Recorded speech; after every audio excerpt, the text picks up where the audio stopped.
Help! Actually, my parents. Yesterday, I was run over by a car driven by my mother-in-law and rushed to the hospital. After the surgery, while I was resting, my husband called. After you were taken away yesterday, the police came. I told them you were startled by the car and fell. But now they're saying someone saw Mom run you over.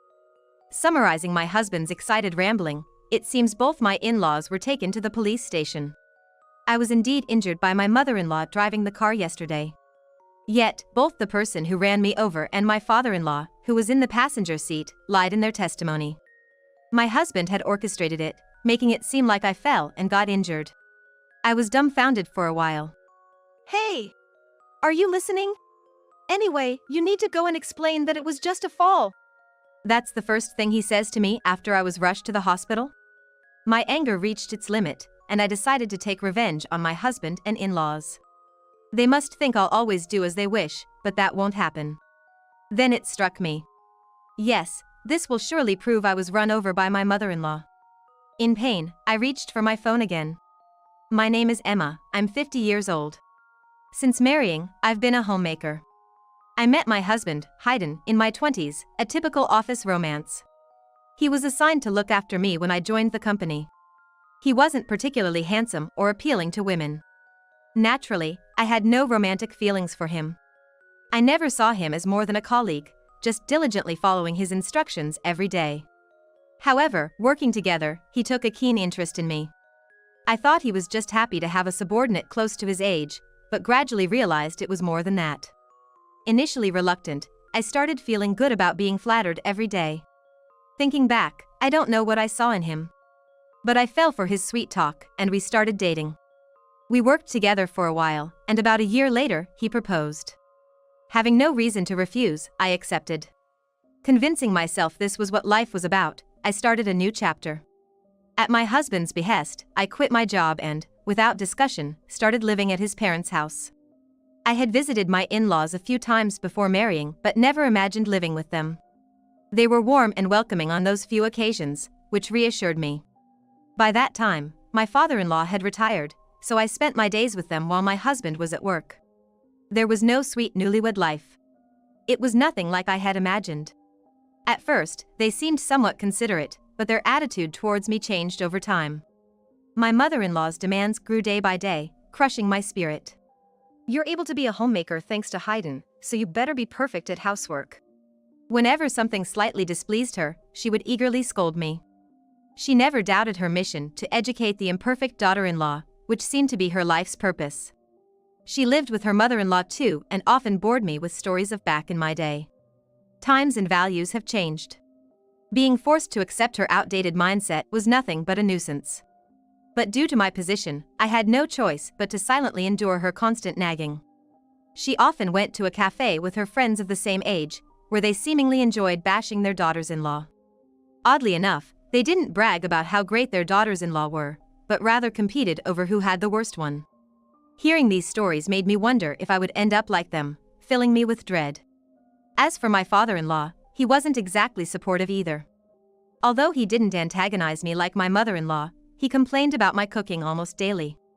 The seasoning is too strong today. Are you trying to get rid of the elderly quickly? His old-fashioned attitude, viewing women as inferior, was evident. Whenever the topic comes up, he keeps saying how women should be.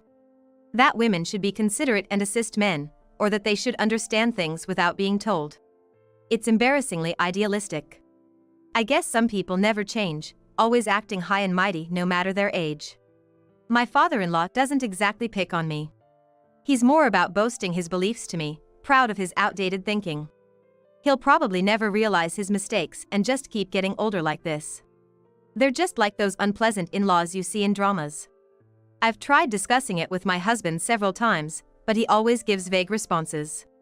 Instead, as our marriage has gotten longer, he started blaming me. My parents are elderly, you should be kinder to them. Isn't that what a daughter-in-law should do? Like father, like son.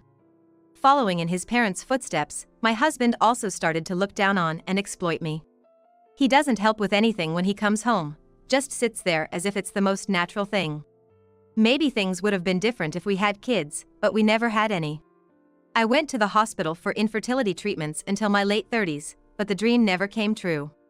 Right after we got married, my in-laws were always pressuring me about when they would see a grandchild. It's not entirely my fault. Children are a blessing.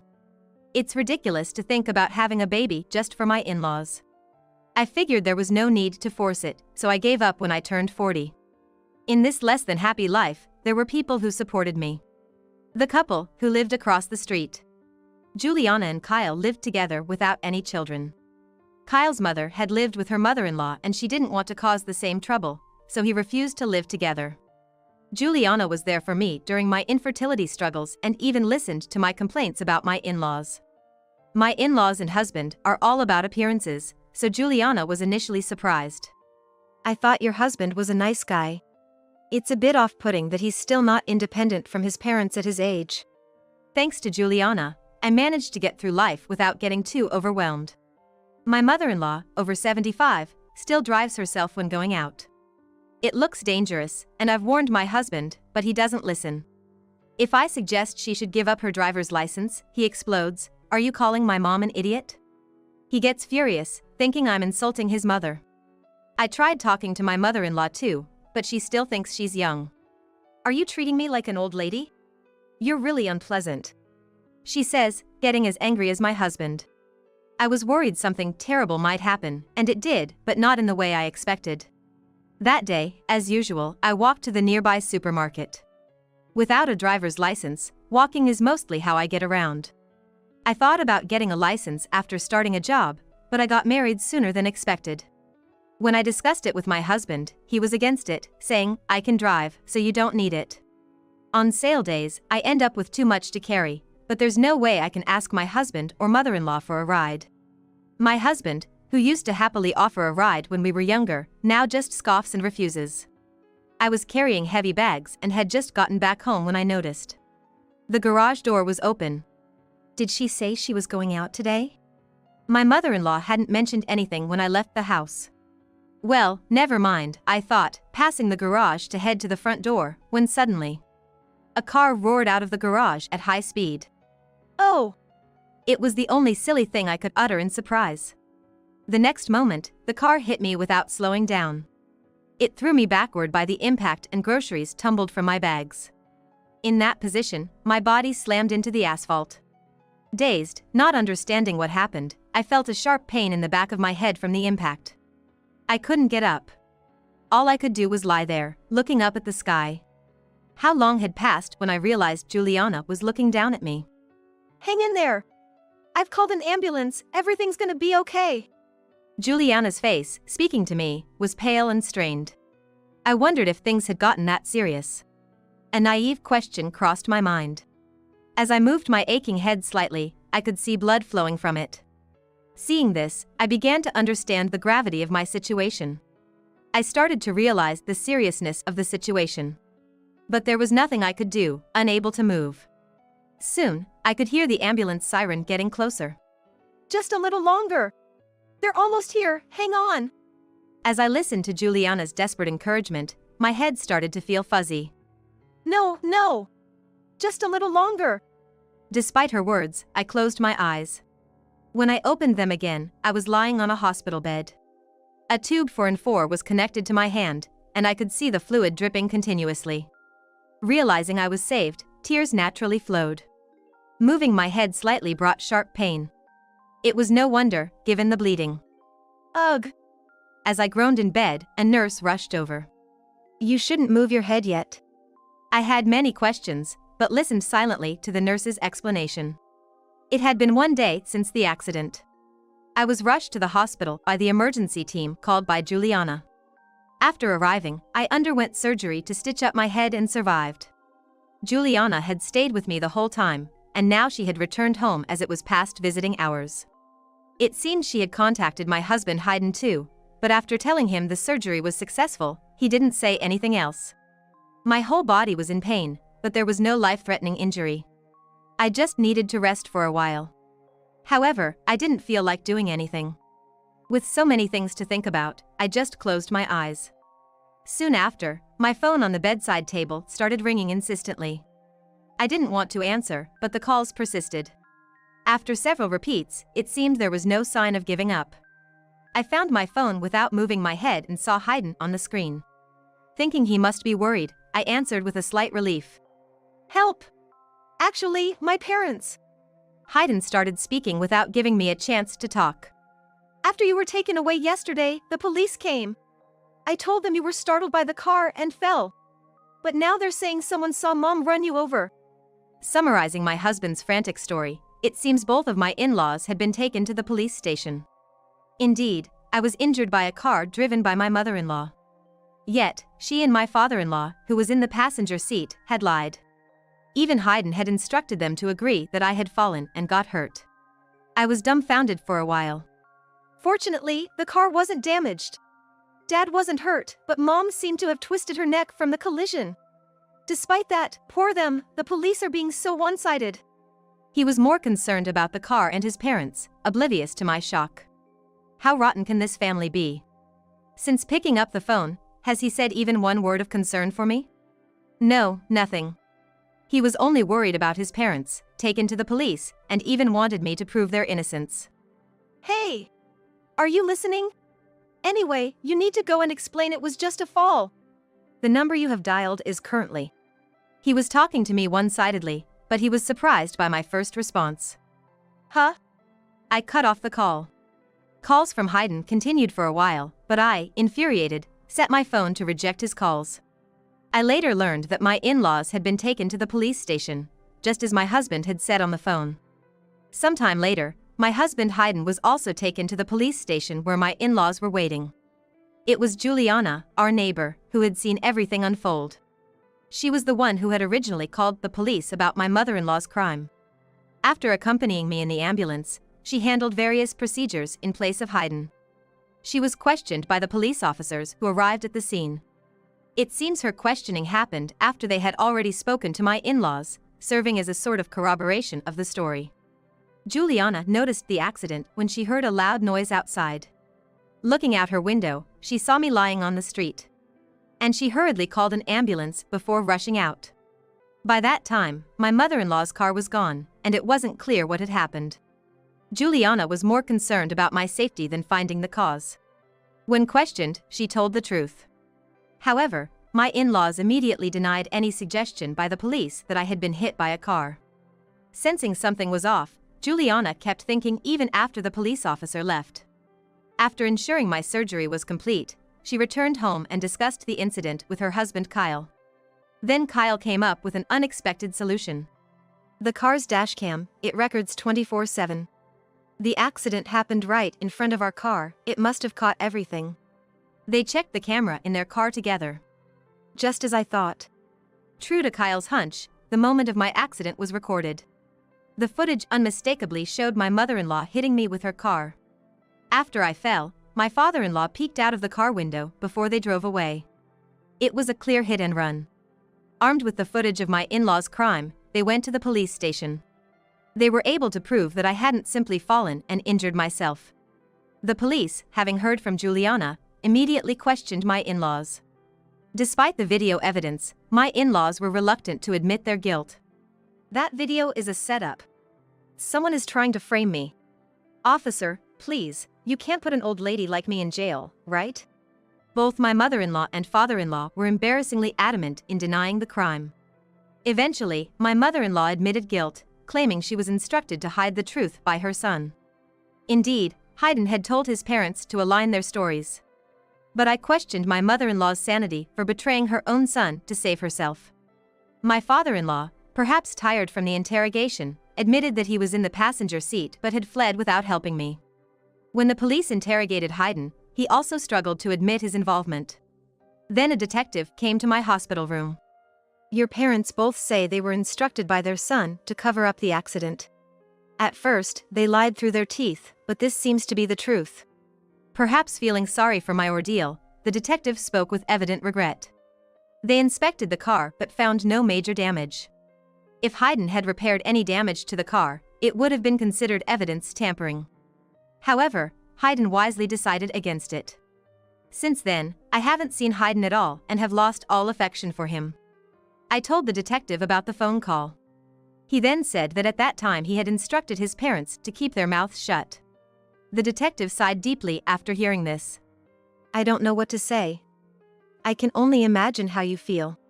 He sympathized with me, someone who had been betrayed by her family after suffering a serious injury requiring surgery.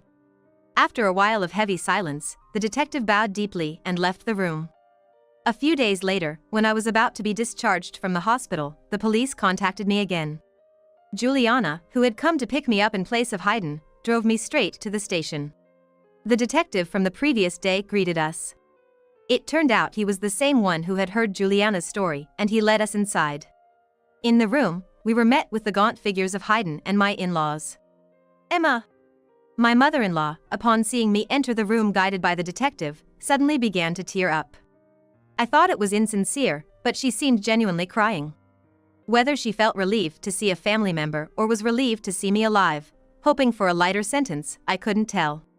We waited for my mother-in-law to calm down before beginning.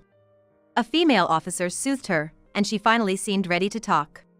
My father-in-law, sitting next to her, looked utterly exhausted and kept repeating "I'm sorry" to me. The specific purpose of the day was to align the details of the accident with me, the victim, present. The screen displayed the footage of the accident submitted by Juliana. While watching it, the detective proceeded to discuss each detail. My in-laws answered the questions honestly, and I nodded in agreement, confirming the facts. The main issue was whether my husband Hayden was involved. Following my statement, his call history had been checked, which proved he had called me. However, even now, Hayden continued to deny any involvement. I, unfortunately, hadn't recorded the content of our call, so the conversation wasn't progressing. Are you trying to frame me too, you liar? At times, the detective calmed Hayden, who became emotional and appeared agitated. Please stop. Lying any further will only lead to your regret. Do you want to betray your own mother and father to save yourself? My warnings fell on deaf ears. Feeling an impasse, the detective spoke up. So, your parents are continuing to lie to the police, is that correct? With that question, Hayden fell silent. My words carried a different weight.